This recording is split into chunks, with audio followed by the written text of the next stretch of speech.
Legendary short domain के last episode में हमने देखा था कि लू यांग ने जुई यिंग को काफी आसानी से हरा दिया था और फिर वह बिंगजी हॉल में 5वें स्थान पर और पूरे आउटर सेक्ट में 177वें स्थान पर आ गया था। फिर वह कुछ समय बाद एक और व्यक्ति से फाइट करता है जहां वह उसे भी हरा देता है और अब हाउ जियाओ लू यांग से फाइट करने के लिए अरीना में आ गया था। शॉर्ट डोमेन के एपिसोड 105 में हम देखते हैं जू जिन कहता है कि मैं हार नहीं सकता और अब वह लू यांग पर एक पावरफुल अटैक कर देता है। यह देखकर लू यांग कहता है कि तुम व्यर्थ ही प्रयास कर रहे हो और अब लू यांग अपनी पावर को एक्टिवेट कर उस पर अटैक करता है जिससे कि जू जिन पीछे चला जाता है। हाउ जियाओ हवा में आकर जू जिन को पकड़ता है और अब हम देखते हैं कि जू जिन के मुंह से तो खून भी निकल आया होता है। हाउ जियाओ कहता है कि अगर तुम पहले ही मेरी बात मान लेते तो तुम्हारी इतनी बेइज्जती नहीं हुई होती। इस पर जू जिन कहता है कि मैंने तो अपने सेक्ट की सीक्रेट टेक्निक का उपयोग किया था। हाउ जियाओ कहता है कि अब कुछ मत कहो और यहाँ से चले जाओ। यह सुनकर जू जिन वहाँ से चला जाता है। जू जिन की ऐसी हालत को देखकर बायू परेशान होता है। यू कहते हैं कि लू यांग तुम्हें बधाई हो। अनाउंस करते हैं कि अब जू जिन को हराने के बाद लू यांग आउटर डिसाइपल की लिस्ट में 19वें स्थान पर है। यह सुनकर वहाँ खड़ी जनता चिल्लाने लगती है कि सुनिए लू यांग आप तो अद्भुत हैं, अद्भुत हैं। लू यांग हाउ जियाओ को देखकर कहता है कि तुम्हारी रैंक तो अच्छी है, चलो तो फिर फाइट करो।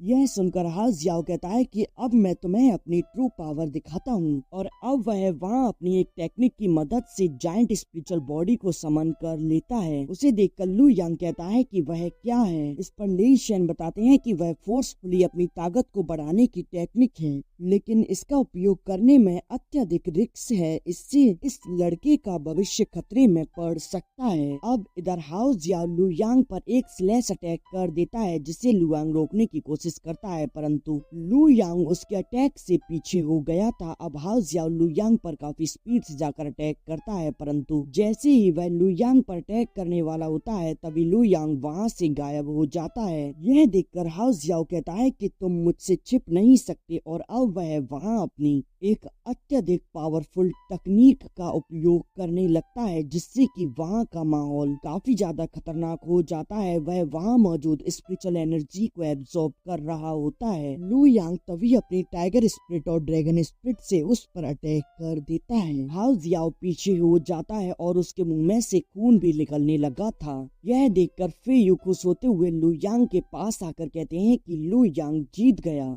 और अब लू यांग सभी आउटर डिसाइपल की लिस्ट में 7वें स्थान पर है। यह देखकर वहाँ खड़े इतने सारे व्यक्ति में से एक व्यक्ति कहता है कि इतने सालों में आज हमारे बिंगजी हॉल से कोई व्यक्ति टॉप 10 में शामिल हुआ है। इधर लू यांग से ली शेन कहते हैं कि तुम काफी तेजी से आगे बढ़ रहे हो, लोहा गर्म है, अब तुम हथौड़ा मार दो। सुनकर लू यांग कहता है कि कल दोपहर यहाँ के लिए मैं जुई दान को चुनौती देता हूँ। वह मास्टर बायोई से कहता है कि हॉल मास्टर जुई कृपया आप उन्हें मेरे चैलेंज के बारे में बता दें। यह सुनकर वायु कहता है कि चलो और अब वह हाउ जियाओ के साथ वहां से चला जाता है।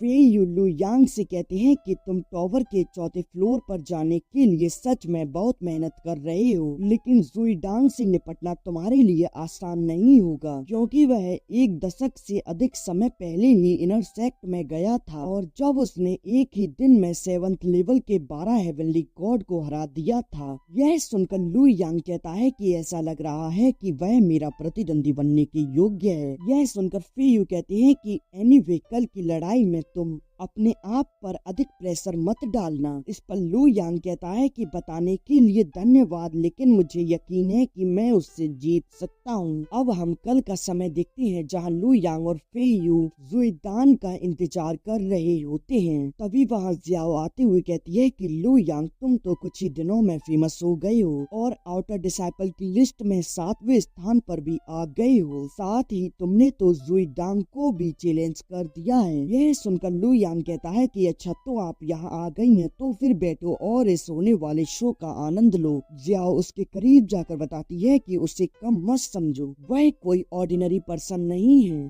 तभी आवाज आती है कि सीनियर जुईदांग यहाँ आ गए हैं। अब जुईदांग एक नजर से लू यांग को देखता है। यह देखकर लू यांग तुरंत अरीना में आ जाता है।